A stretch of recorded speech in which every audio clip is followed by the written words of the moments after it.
Verilmiş bədii təsvir və ifadə vasitələrindən hansına və ya hansılara nümunənin bütün misralarında yer verilmişdir?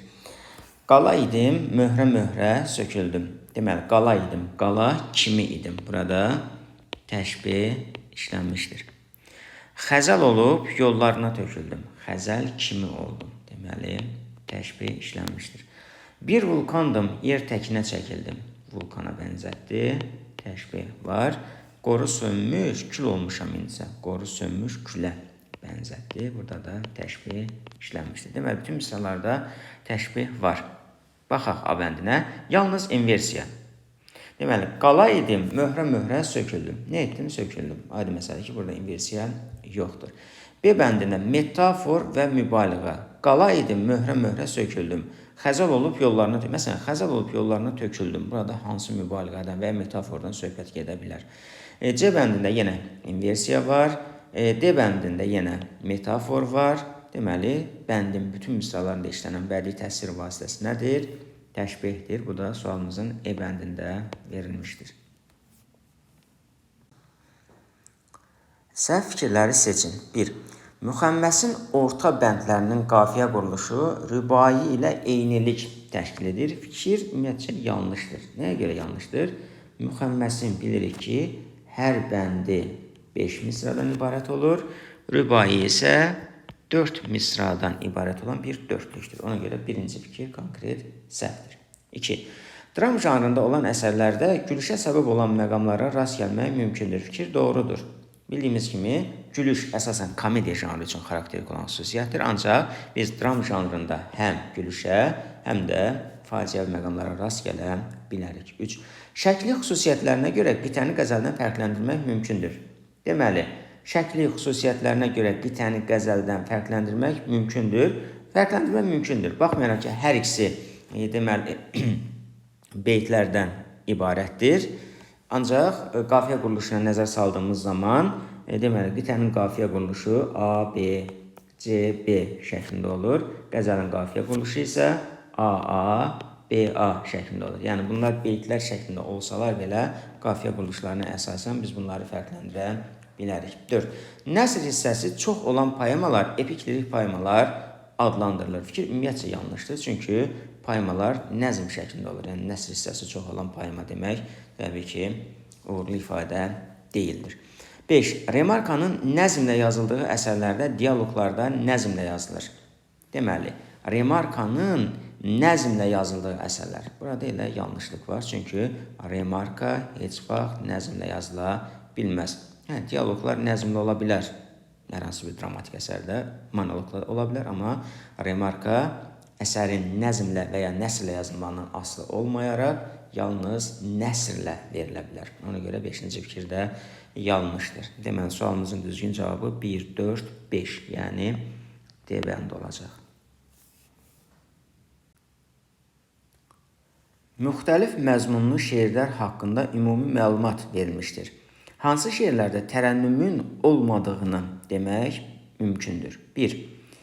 Müəllif şeirdə yağışın yağmasının, təbiətin yağışdan sonra cana gəlməsini inandırıcı şəkildə göstərmişdir. Təbii ki, burada tərənnüm vardır. Çünki xoş bir mənzərə var, belə deyək, xoş əhval-ruhiyyə var.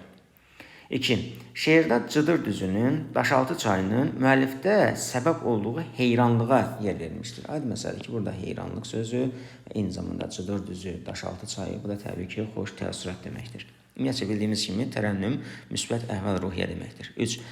İnsanların biganəliyini diqqətə çatdıran müəllif təklikdən, ümidsizlikdən gileylənmişdir. Əgər müəllif insanların biganəliyini diqqətə çatdırırsa və təklikdən, ünsiyyətsizlikdən gileylənirsə, burada artıq bir şikayət var. Təbii ki, burada xoş əhval-ruhiyyə ola bilməz. Ona görə də 3 götürüləcək. Yəni, burada deyə bilərik ki, tərənnüm yoxdur. 4. Müəllif vətəndən uzaqlı olduğunu qeyd etmiş, onu didərgin salanları sərt şəkildə tənqid etmişdir. Tənqid eləyib və sərt şəkildə. Aydın məsələdir ki, burada da xoş əhval-ruhiyyədən söhbət gedə bilməzdir. 5. Şeirdə sözün sehrindən, yan-yana düzülmüş sözlərin böyük məna ifadə etməsindən bəhs olunmuşdur. Əgər sözün sehrindən, yan-yana düzülmüş sözlərin böyük məna ifadə etməsindən bəhs olunursa, burada da xoş əhval-ruhiyyədən danışa bilərik. Göründüyü kimi sualımızın düzgün cavabı 3, 4, yəni D bəndi olacaq. Ədəbi növlərlə bağlı fikirlərin verildiyi cədvəldəki uyğunluğu müəyyənləşdirin. Birinci fikir. Yalnız epik növdə süjetin mərhələlərini görmək mümkündür. Fikrin qarşısında göründüyü kimi yanlış yazılmışdır. Bəli, bu fikir ümumi olaraq düzgün fikir kimi qəbul olunacaqdır. Çünki biz süjetin mərhələlərini yalnız epik növdə deyil, eyni zamanda dramatik növdə yazılan əsərlərdə də görə bilərik. 2. Hər üç ədəbi növün nəzmlə və nəsrlə yazıla bilən nümunələri mövcuddur. Deməli, hər üç ədəbi növ dedik. Lirik, epik və dramatik növ. Biz bilirik ki, nəzm və nəsrlə yazılan əsərlərə epik və dramatik növdə rast gələ bilirik. Ancaq, deməli, lirik növdə, yəni əsərlər nəzmlə yazılır, nəzm formasında olur.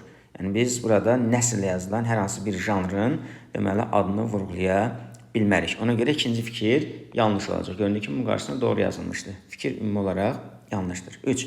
Həcmcə yığcamlıq lirik növün əsas şərtlərindən biridir. Fikir doğrudur, ancaq qarşısında yanlış yazıldığına görə təbii ki, bunu götürə bilmərik. 4.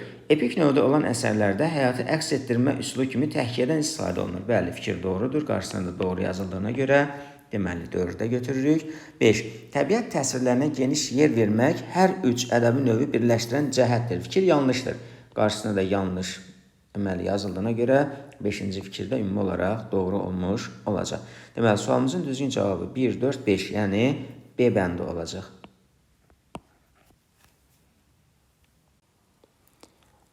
Bədii əsərdə bəhs olunan hadisələrin mərkəzində duran əsas surət, əsərdə ilk çətinliklə qarşılaşır, planı pozulur. Həmin epizodla süjetin hansı mərhələsindən keçid baş verir? Bildiyimiz kimi, süjetin birinci mərhələsi ekspozisiyadır, bu hadisələrin başlanğıcıdır və əsas surətin çətinliklə qarşılaşdığı, planının pozulmaya başladığı anlarda təbii ki, hadisələrə düyün vurulur. Bu isə süjet xəttinin ikinci mərhələsi olan zavyaskadır. Ona görə sualımızın düzgün cavabı A bəndi olacaq. Ağıllı uşaq nağılı ilə bağlı fikirlərdən hansılar doğrudur? 1. Kənddəki qoca xanın sevdiyi heyvanı təxmin edə bilmədiyinə görə özünü qınayır. Yanlış fikirdir. Yəni, o qocanın özünü qınamasından söhbət getmir. Sadəcə olaraq deyir ki, o heyvanın hansı olduğunu mən bilmirəm, gerək bunu özün tapasan. 2.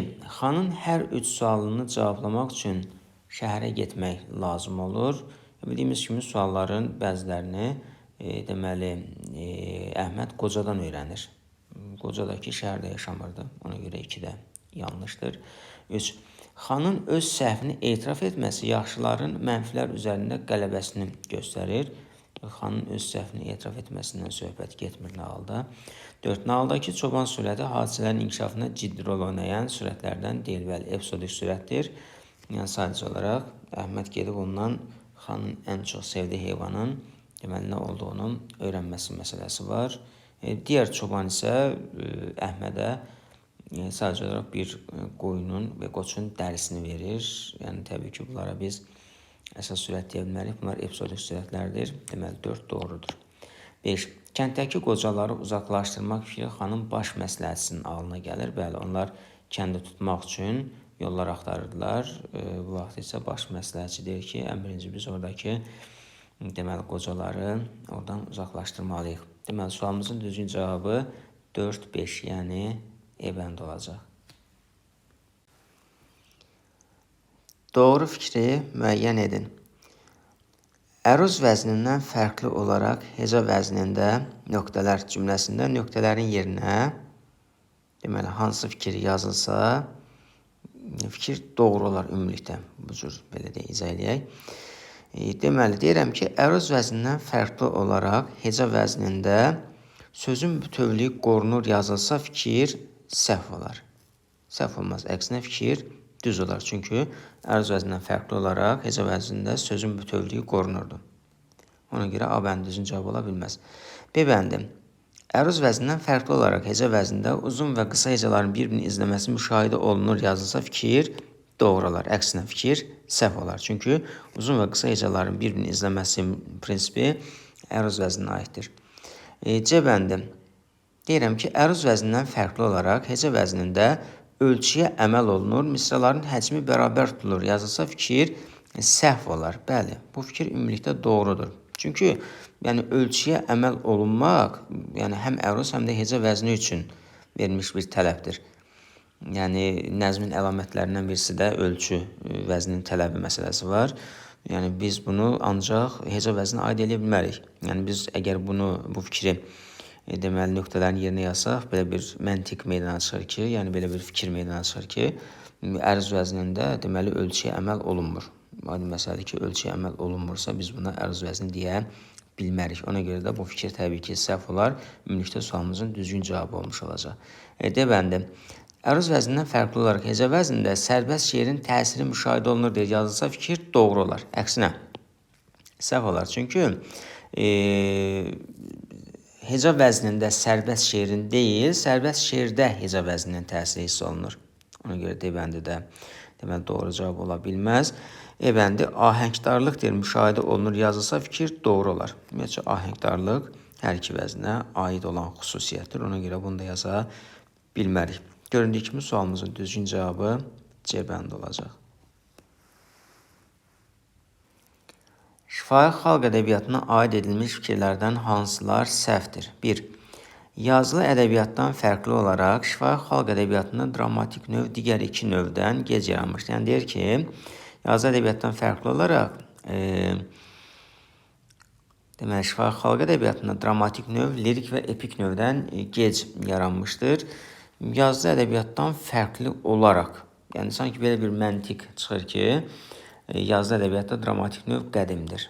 Xeyr, yəni yazılı ədəbiyyatda növlər içərisində ən gənc olanı, ən son yarananı dramatik növdür. Bildiyimiz kimi yazılı ədəbiyyatda dramatik növün əsası 1850-ci ildə qoyulmuşdur Mirzə Fətəli Axundzadə tərəfindən. Ona görə də bu fikri doğru qəbul edə bilmərik. Deməli, 1 yanlışdır. 2. Lirik növdə sabit qafiyə quruluşu olan janr var. Bəli, bu bayatı janrıdır. Bildiyimiz kimi bayatı janrının qafiyə quruluşu AA, BA şəklində olur. Deməli, ikinci fikir doğrudur. 3. Dramatik növün janrlarından birində mövzu müxtəlifliyinə rast gəlinmir. Bəli, söhbət şəbihlərdən gedir. Buna bəzən şəbih də deyirlər. Bildiyimiz kimi şəbihlər deməli konkret hadisə ilə bağlıdır. Yəni məhərrəmlikdə keçirilən dini tamaşalardır. Burada təbii ki mövzu deməli müxtəlifliyi yoxdur. 4. Dastanlar aşıq yaradıcılığının məhsuludur. Fikir doğrudur. 5. Müxtəlif canlıların münasibətindən bəhs etdiyi üçün Səməndər quşu zonomik əfsanədir. Səməndər quşu zonomik əfsanədir. Buna doğru deyə bilərik. Amma müxtəlif canlıların münasibətindən bəhs etmək məsələsi doğru deyil. Çünki zonomik əfsanələr konkret heyvanlar və quşlar haqqında olan əfsanələrdir. Yəni, müxtəlif canlılar deyilsə, artıq bu ümumi anlayışdır. Bu da təbii ki, fikrin yanlış olmasına səbəb olur. Ona görə də sualımızın düzgün cavabı 1, 5, yəni C bəndi olacaq. Nümunədə hansı bədii təsvir və ifadə vasitələri işlənmişdir? Bacanın tüstüsü boz yuxu kimi axşamdan adlayıb təzə gün gəlir. Evlər ağ ümmanda bir neçə gəmi, bu qış gecəsində bir kənd dincəlir. Bacanın tüstüsü boz yuxu kimi, yəni burada bacanın tüstüsünün boz yuxuya bənzədilməsi var. Bu təşbihdir. Axşamdan adlayıb təzə gün gəlir. Evlər ağ ümmanda bir neçə gəmi, yəni evlər ağ ümmandakı bir neçə gəmiyə bənzədilir. Bu da təşbihdir. Bu qış gecəsində bir kənd dincəlir. Aydın məsələdir ki, kənd dincələ bilməz, kənddəki insanlar dincələr. Bu isə ad dəyişmə, yəni metonimiyadır. Deməli, göründüyü kimi nümunədə təşbih və metonimiya işlənmişdir ki, bu da sualımızın D bəndində verilmişdir. Satirik gülüşdən istifadə olunmuş əsər haqqında fikirlərdən hansının doğru olduğunu əminliklə söyləmək mümkündür. A bəndi. Əsər dramatik növdə yazılmışdır. Yəni bu sadəcə olaraq bir fikir olaraq irəli sürünə bilər. Təbii ki, bunu biz əminliklə deyə bilmərik, çünki satirik gülüşdən yalnız dramatik növdə olan əsərlərdə istifadə edilə bilər deyə bir qayda yoxdur. B bəndi, müəllifin barışmaz mövqedə durduğu tənqid hədəfinə yer verilmişdir. Bəli, bu fikri əminliklə deyə bilərik. Bildiyimiz kimi gülüşün iki növü var. Satirik gülüş və yumoristik gülüş. Satirik gülüşdə müəllifin deməli, tənqid hədəfinə qarşı barışmaz mövqeyi olur. Yəni, istəyir bu dramatik növdə yazılmış əsərdə olsun, istəyir başqa növdə yazılmış əsərdə olsun. Yəni, bu artıq satirik obraz varsa, müəllifin ona qarşı deməli, barışmaz mövqeyi olmuş olacaqdır. C bəndi, əsər nəzmin əsas xüsusiyyətlərinə əməl olunaraq yazılmışdır. Yəni, satira anlayışı ilə nəzm anlayışını təbii ki, eyniləşdirmək olmaz. Nəsrlə yazılan əsərdə də satirik gülüşdən istifadə edilə bilər. Əsərdə lirik qəhrəmanın hiss və düşüncələrinə yer verilmişdir. Təbii ki, bu fikri də deyə bilmərik. Yumuşaq islah edici gülüş növü işlənmişdir. Bu isə yumora aid olan xüsusiyyətdir. Göründüyü kimi sualımızın düzgün cavabı olacaq B bəndi. Nümunə ilə bağlı fikirlərdən hansı səhvdir? Yoldumu izimi çəkib aparan, mənəmi bu yolun inadın qıran, kim idi yanımdan ötdü çaparaq, kim idi uzaqdan əl edib duran. A bəndi, şeirdə hecə vəznin əlamətlərini müşahidə etmək mümkündür. Yoldumu izimi çəkib aparan, mənəmi bu yolun inadın qıran, kim idi yanımdan ötdü çaparaq, kim idi uzaqdan əl edib duran. Göründüyü kimi daxili bölgü bütöv söz prinsipinə əsaslanır və misralardakı hecələr sayca bərabərdir. Deməli, hecə vəzninin əlamətlərini müşahidə edirik. 2. Misraların hər birinin bölgüsü 6-5 şəklindədir. Bəli. C bəndi, bənddə çarpaz qafiyədən istifadə olunmuşdur. Çarpaz qafiyədə bilirik ki, 1 ilə 3, 2 ilə 4 həm qafiyə olmalıdır. Baxaraq. Deməli, aparan, A, qıran, A, çaparaq, B, duran, A. Göründüyü kimi, burada çarpaz qafiyədən söhbət getmir. Ona görə C bəndi yanlışdır. D bəndi, rədifdən istifadə olunmamışdır. Bəli, aparan, qıran, duran sözləri qafiyə olduğuna görə burada rədifin olmadığını deyə bilərik. Yəni, bu qafiyədən sonra təkrarlanan söz və ifadə yoxdur. Ona görə D bəndi də doğru fikirdir. E bəndi, eyni ölçülü səslərin bir-birini izləməsi müşahidə olunur. Bu da ki, ümumiyyətcə nəzm məsələləri üçün xarakterik olan xüsusiyyətdir. Eyni ölçülü səslərin bir-birini izləməsinə biz nəzm məsələlərində rast gəlirik. Deməli, sualımızın düzgün cavabı olacaq C bəndi. Şifahi xalq ədəbiyyatı janrlarının müqayisəsi ilə bağlı cədvəldəki səhv fikirləri seçin. 1. Nəğmə və əfsanə janrı üçün bir çox nümunələri ailə məişət mövzusunda olur. Fikri ortaq fikir kimi verilmişdir. Təbii ki, biz bu fikri bu janrlar üçün ortaq fikir kimi qəbul edə bilmərik. 2. Atalar sözü bayatı. Bir sıra nümunələri dərin mənalı fikirlər ifadə edir. Bu fikir doğru fikirdir. Yəni, atalar sözü və bayatıda dərin mənanın olduğunu deyə bilərik. 3. Nağıl, tamaşa.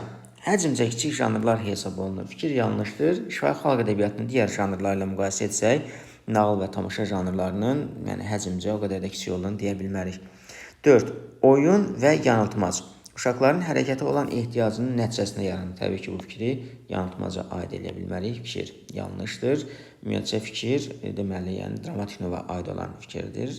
Yəni 4-də verilən fikir. 5.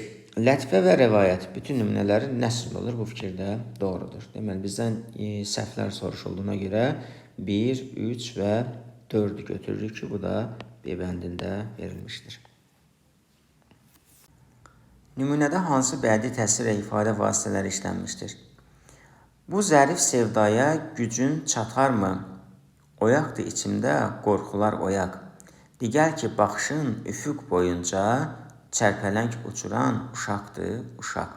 Deməli, bu zərif sevdaya gücün çatarmı? Göründüyü kimi sual verilir və cavab gözlənilmir. Bu bədii sualdır. Deməli, oyaqdır içimdə qorxular oyaq. Oyaq sözlərinin təkrarlanması təkrirdir. Digər ki, baxışın üfüq boyunca çərpələng uçuran uşaqdır uşaq. Deməli, baxış çərpələng uçuran uşağa bənzədilir. Bu təşbihdir. Başqa nə var? Bu zərif sevdaya gücün çatarmı? Oyaqdır içimdə, qorxular oyaq.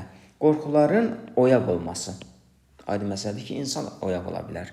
Qorxu necə oyaq olsun? Bu insana xas olan xüsusiyyətin köçürülməsi, yəni metafordur. 2-də bədii təzad verilmişdir. Bu zərif sevdaya gücün çatarmı? Oyaqdır içimdə, qorxular oyaq. Digər ki, baxışın üfüq boyunca çərpələn uçuran uşaq. Gördüyünüz kimi bədii təzad yoxdur. Mübaliğədə təbii ki, yoxdur. Çünki şişirtməyə yer verilməmişdir. Ona görə də sualımızın düzgün cavabı olacaq 1, 3, 5, 6, yəni D bəndi. Doğru fikirləri müəyyənləşdirin. Roman üçün doğru fikirdir. Komediya üçün səhv fikirdir. Baxaq, roman üçün doğru fikir nədir? 1. Əsas süjet xətti ilə yanaşı əlavə xətlər də yer ala bilər. Bəli, bildiyimiz kimi roman janrı epik növün həcmcə ən böyük janrıdır. Burada əsas süjet xətti ilə yanaşı əlavə xətlərə də yer verilir. 1 doğrudur. 2. Povest kimi yalnız nəsrlə yazılır. Xeyr, biz nəzmlə yazılan romanların da olduğunu bilirik. Yəni roman janrı həm nəzm, həm də nəsrlə yazıla bilir. 3. Həcm baxımından böyük olur, məzmununa görə müxtəlif növləri var. Bəli, bu da doğru fikirdir. İndi baxaq, komediya üçün səhv fikrəm. 4. Kədərə səbəb olan məqamlara da geniş şəkildə yer verilə bilər. Doğrudur. Komediya janrı üçün, yəni fikir olaraq belə deyək, səhvdir, amma səhv fikir dediyinə görə 4-ü götürür. Baxın, kədərə səbəb olan məqamlara da geniş şəkildə yer verilə bilər. Komediya bildiyimiz kimi gülüş əsasında yaranır. Yəni orada bəlkə də kədərə səbəb olan məqamlara müəyyən mənada bəlkə də yer verilə bilər. Məsələn, nəyi misal verə bilərik? Mirzə Fətəli Axundzadənin deməli, Hekayəti Müstər Jordan və Dərviş Məstəli Şah Cadukin məşhur əsərində qadın obrazlarının düşdüyü vəziyyət, yəni insaflı oxucunu belə deyək, müəyyən mənada kədərləndirir ki, o gör nə qədər avam olublar ki, o Məstəli Şahın fırıldaqlarına onlar inanıblar. Amma burada geniş şəkildə, yəni bu təbii ki, ola bilməz. Ona görə 4-ü də götürəcəyik. 5. Müəllif haşiyə çıxa, əsərdə gülüş doğuran hadisələrin səbəbi haqqında məlumat verə bilməz. Bəli, fikir doğrudur. Çünki bildiyimiz kimi dramatik növdə yazılan əsərlərdə müəllif yəni kənara çıxa bilmir. Yəni fikir doğrudur, amma səhv fikri soruşur. Ona görə 5-i götürə bilmirik. 6. Komediya üçün ictimai əxlaqı məna daşıyan gülüş səciyyəvidir. Bu da doğru fikirdir, ancaq səhvin altında verildiğine görə, yəni komediya üçün səhv fikir soruşulduğuna görə altında götürə bilmərik. Deməli, roman janrı üçün doğru fikir 1-3, komediya janrı üçün səhv fikir isə 4-dür. Ona görə sualımızın düzgün cavabı 1-3-4, yəni A bəndi olacaq. Nümunədə işlənməmişdir. Düşüb söz selinə dəli bir həvəs. Bu iti şəhərin, bu ləng şəhərin. Yonduğun daşların tozuna dəyməz. Yonqar adamları nəhəng şəhərin. Deməli, düşüb söz selinə dəli bir həvəs. Dəli həvəs epitet. Dəli həvəsin söz selinə düşməsi metafor, cavablarda metafor verilməmişdir. Bu iti şəhərin, bu ləng şəhərin. İti şəhər, təbii ki, bu da epitetdir. Deməli, burada bu sözlərinin və şəhər sözlərinin təkrarlanması var. Deməli, bu təkrirdir. İti şəhər, ləng şəhər, bu bədii təzaddır. Yonduğun daşların tozuna dəyməz, yonqar adamları nəhəng şəhərin. Deməli, burada da göründüyü kimi əhəmiyyətsizləşdirmə, kiçiltmə vardır. Yonduğun daşların tozuna dəyməz. Kim? Yonqar adam. Yəni, adam toza dəyməz. Yəni, bu da əhəmiyyətsizləşdirməni kiçiltmə deməkdir. Bu da litot olmuş olur. Göründüyü kimi sualımızın düzgün cavabı C mübaliğə olacaq. Çünki burada şişirtmədən söhbət getmir. Nümunə haqqında fikirlərdən hansı doğrudur? İxtiyar dağların döşündə meşə, qayalar yüksəkdən baxır keçmişə. Ağaclar baş-başa çatılmış burada, günəş salam verir bu doğma yurda. A. təhkiyə əsasında yazılmış əsərlərə nümunə göstərilə bilər. Xeyr. Göründüyü kimi burada tərənnüm vardır. İxtiyar dağların döşündə meşə, qayalar yüksəkdən baxır keçmişə. Ağaclar baş-başa çapılmış burada, günəş salam verir bu doğma yurda. Yəni burada hər hansı bir təhkiyədən, yəni nağıl etmədən belə deyək, söhbət getmir. B bəndi. Peyzaj lirikasına nümunə göstərilə bilər. Bəli, bu fikir doğrudur. Çünki ixtiyar dağların döşündə meşə. Deməli, dağ var, meşə var, qayalar keçmişə baxır, ağaclar baş-başa çatılıbdır, günəş də bu doğma yurda salam verir. Bəli, bu peyzaj lirikasıdır. C bəndi. İctimai lirika nümunəsidir. Təbii ki, ictimai lirikadan burada söhbət gedə bilməz. D bəndi. Bayatı olduğunu düşünmək mümkündür. Bayatı və Səməd Vurğun. Adi məsələdir ki, ola bilməz. Eyni zamanda misallardakı hecaların sayına da nəzər yetirdiyimiz zaman görürük ki, bayatı deyil. E bəndi, qafiyədən bölgüdən istifadə olunmamışdır. Ümumiyyətcə, qafiyə, bölgü bildiyimiz kimi nəzmin əlamətidir. Bu da nəzm əsəri olduğuna görə, yəni bənd nəzm olduğuna görə təbii ki, burada qafiyə və bölgü anlayışına əməl ediləcəkdir. Deməli, göründüyü kimi sualımızın düzgün cavabı B bəndi olur. Tip və xarakter haqqında fikirlərdən hansı doğrudur? A bəndi. Tip mənfi, xarakter isə müsbət sürət anlayışı ilə bağlı yaranmışdır. Fikri doğru qəbul edə bilmərik. Çünki tip ümumiləşdirmə nəticəsində yaranır. Yəni tiplərin hamısı mənfi olacaq deyə, yəni ümumiləşdirilən obrazların hamısı mənfi olacaq deyə bir hökmü verə bilmərik. A bəndi yanlışdır. Deməli, B. Tip terminindən əsərdəki əsas surətlər, xarakterdən isə episodik surətlər üçün istifadə olunur. Xarakter təbii ki, episodik surət ola bilməz. Xarakter əsas surət ola bilər. C bəndi. Tip lirik qəhrəman, xarakter isə bədii əsərin qəhrəmanı adı ilə əvəzlənə bilər. Təbii ki, belə bir deməli hökm verə bilmərik. Yəni lirik qəhrəman, tip, xarakter, bədii əsərin qəhrəmanı, təbii ki, belə bir hökm doğru olmaz. D bəndi. Tip nəzmlə, xarakter nəsrlə yazılmış əsərlərdə müşahidə olunur. Ümumiyyətcə, tip və ya xarakter anlayışını biz nəzm və ya nəsrlə yazılmış əsərlərin hər hansı biri üçün deməli, necə deyim, əsas götürə bilmərik. Yəni, nəzmlə yazılan əsərdə də tip və xarakter ola bilər, nəsrlə yazılan əsərdə də tip və xarakter ola bilər. E bəndi, tip ümumiləşdirmə, bəli, xarakter isə fərdiləşdirmə yolu ilə yaranır, bəli. Deməli, sualımızın düzgün cavabı E bəndi olacaq.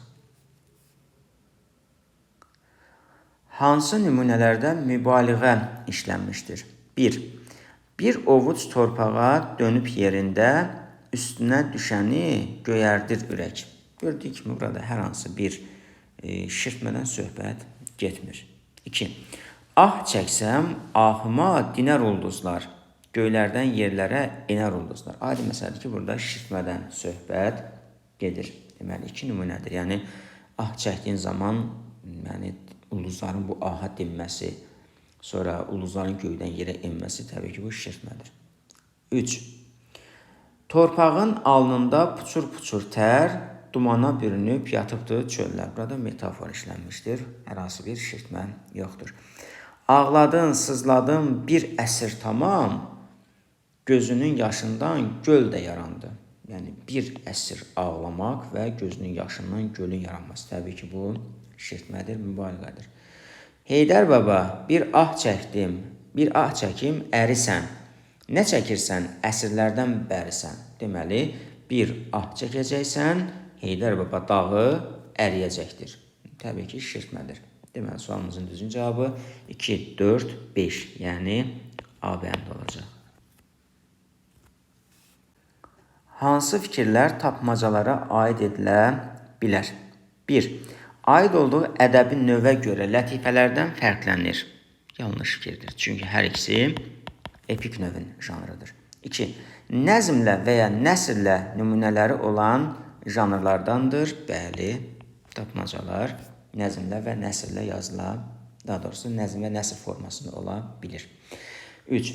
Oxşar səslənən sözlərin söz birləşmələrinin əvəzlənməsi prinsipinə əsaslanır. Təbii ki, bu xüsusiyyət yanıltmaca aiddir. Tapmacanın əlaqəsi yoxdur. 4. Bu janrda hadisə və ya əşya haqqında danışarkən məcazi təsvir əsas götürülür. Bəli, məcazi təsvirin olması deməli tapmaca janrını digər janrlardan fərqləndirir. 5. Obrazlı təfəkkür məntiqi düşüncə tələb edən janrdır. Bəli, bu da doğru fikirdir. Deməli, sualımızın düzgün cavabı 2, 4, 5, yəni E bəndi olacaq.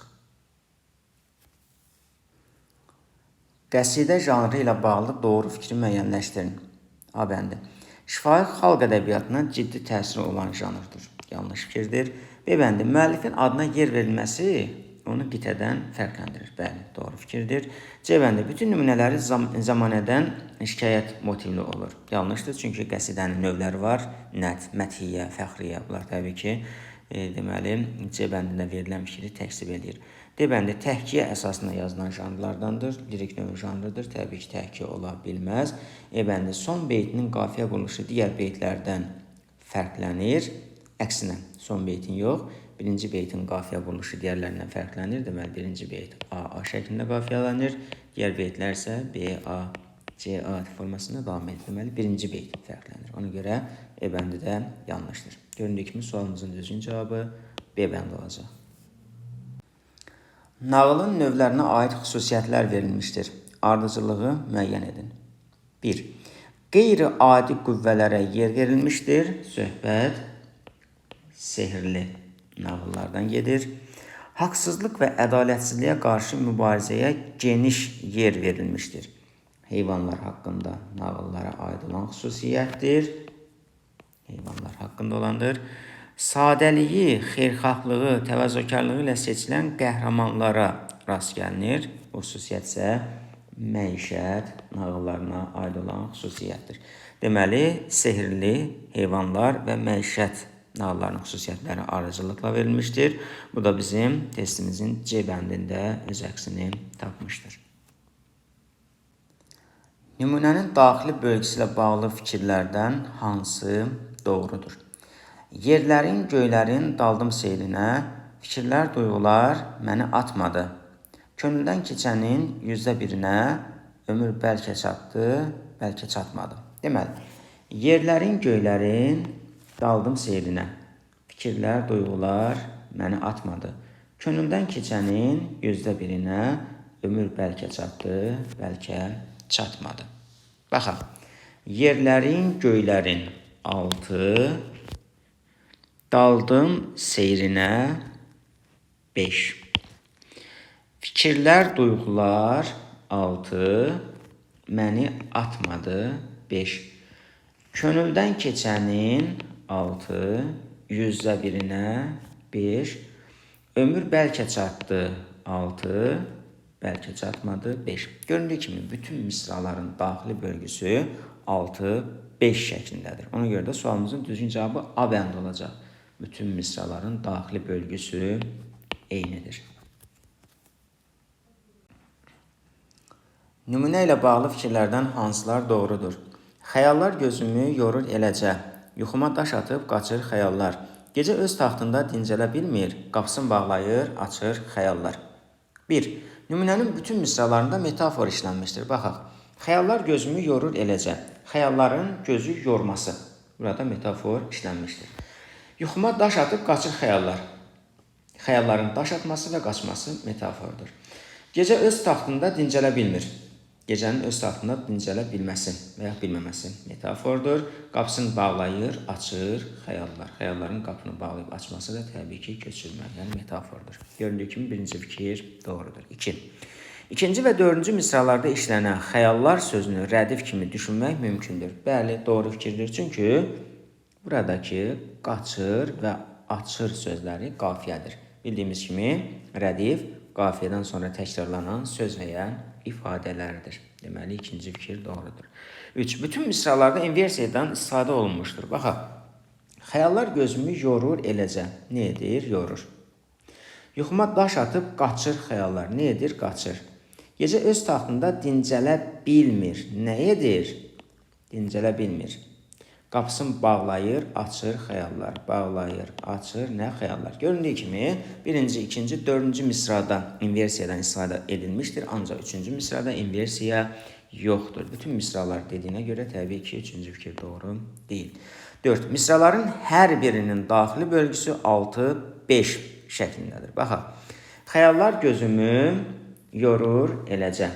Yuxuma daş atıb qaçır xəyallar.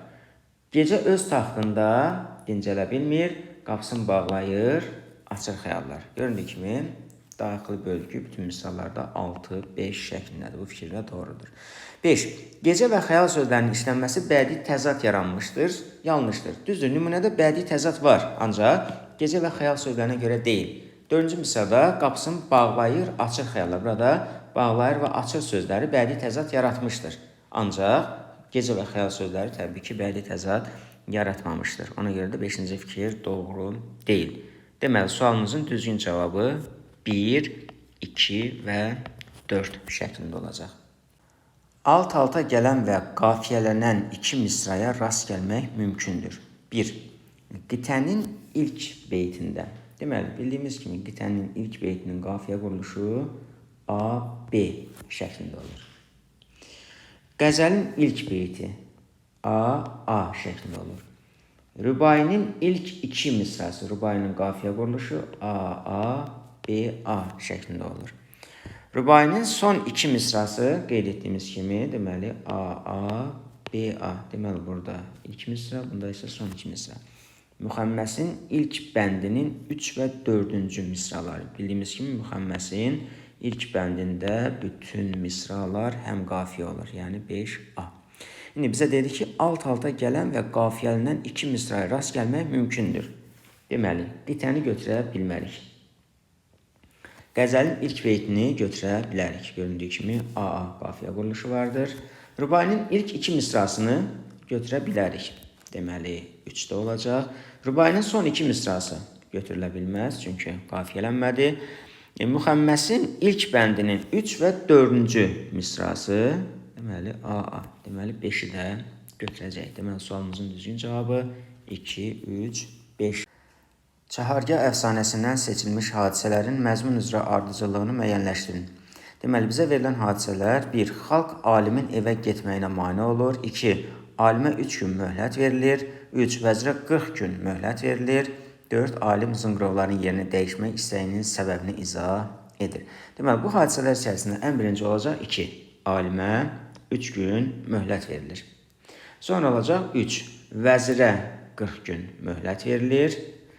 Sonra olacaq 1. Xalq alimin evə getməyinə mane olur.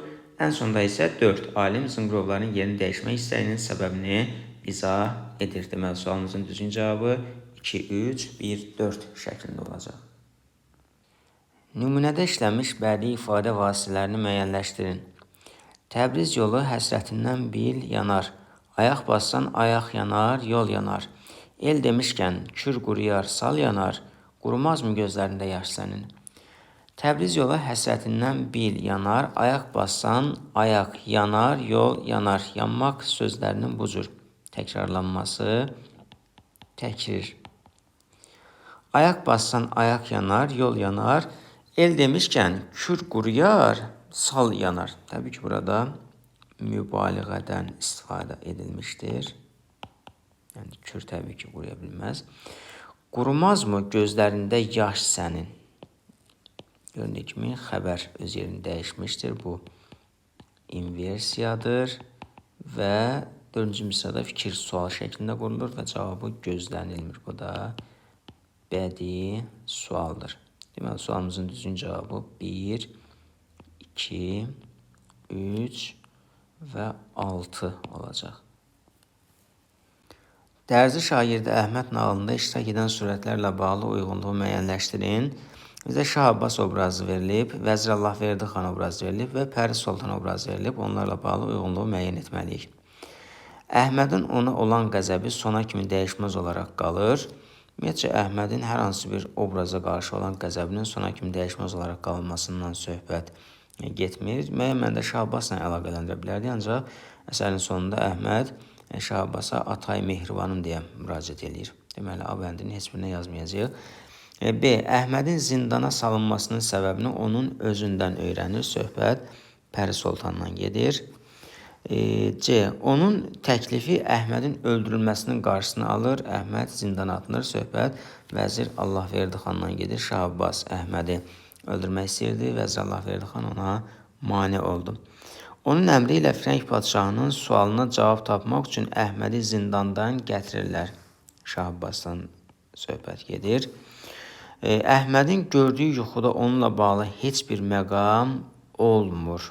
Deməli, nağılın sonunda bildiyimiz kimi Əhməd yuxusunu Şah Abbasa danışır.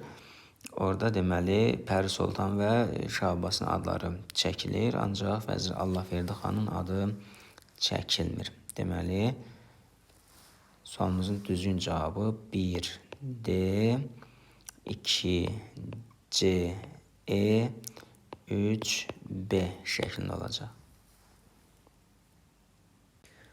Xavərinə qəsrinin tikilməsi əsərində və Xan Sarayı əfsanəsində iştirak edən usta sürətləri haqqında cədvəli doldurun. Yəni biz Xavərinə qəsrinin tikilməsi mətnindəki Simnar obrazı, yəni usta Simnar haqqında və Xan Sarayı əfsanəsindəki usta sürətləri haqqında 2 ortaq cəhət yazmalıyıq, bir dənə isə fərqli cəhət yazmalıyıq.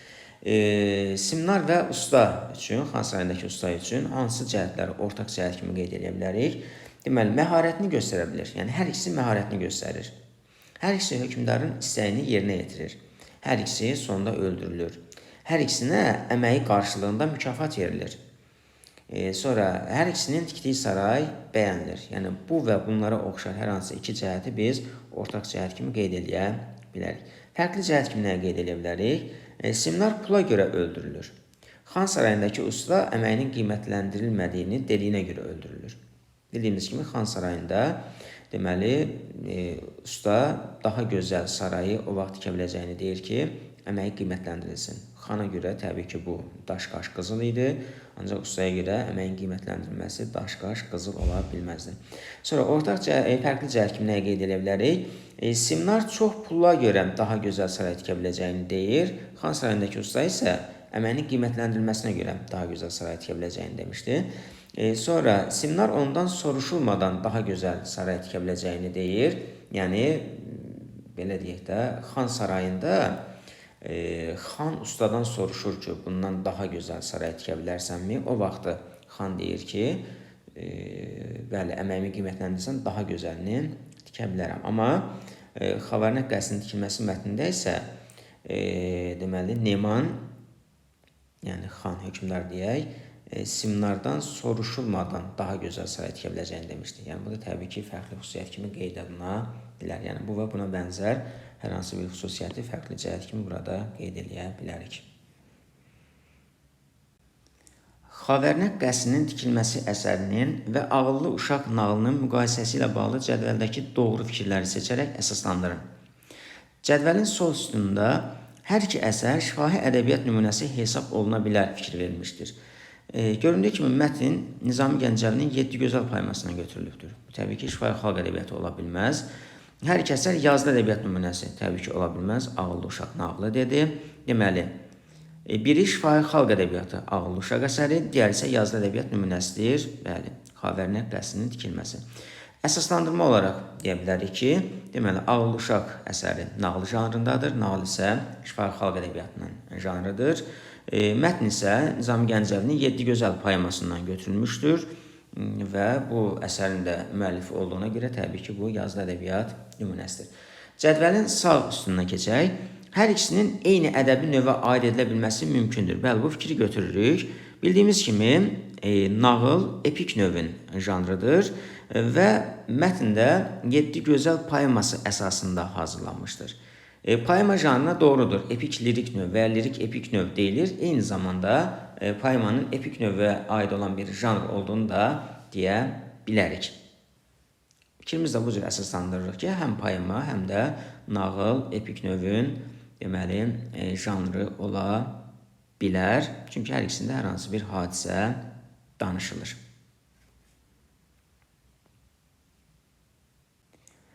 Nömrələnmiş hissələrlə bağlı cədvəldəki fikirlərin doğru və ya yanlış olduğunu müəyyənləşdirin.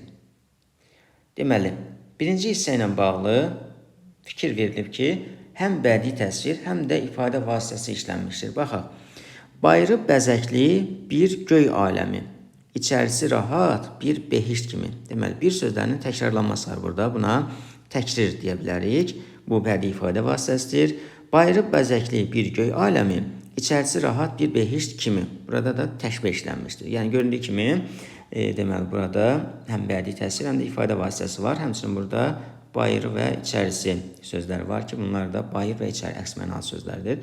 Deməli, birinci fikrin qarşısına yazırıq. Doğru. 2. Altından xətt çəkilmiş hissə metonimiya hesab oluna bilər. Baxaq, sarayda dönərdi günəş rənginə. Yəni, günəş rəngi dedikdə burada hər hansı bir rəngdən, sarı və ya qırmızı rəngdən söhbət gedir. Bu isə ad dəyişmə, yəni metonimiyadır. Bu fikir də doğrudur. 3. Neman dedi, çoxlu pul versəm desən, daha yaxşısını tikə bilərsən. Bildiyimiz kimi, bədii sualda sual verilir, cavab gözlənilir. Bu retorik sualdır. Amma nümunədə isə belə deyil. Daha yaxşısını tikə bilərsən, sual verildi. Cavabında isə Simnar dedi. Bəli, istəsən əgər bir saray tikərəm, bu heçə dönər. Yəni, verilən sualın cavabı verilirsə, təbii ki, bu bədii sual deyil. Ona görə də bu fikir yanlışdır. Deməli, 1 ilə 2 doğru, 3 isə yanlış olacaq.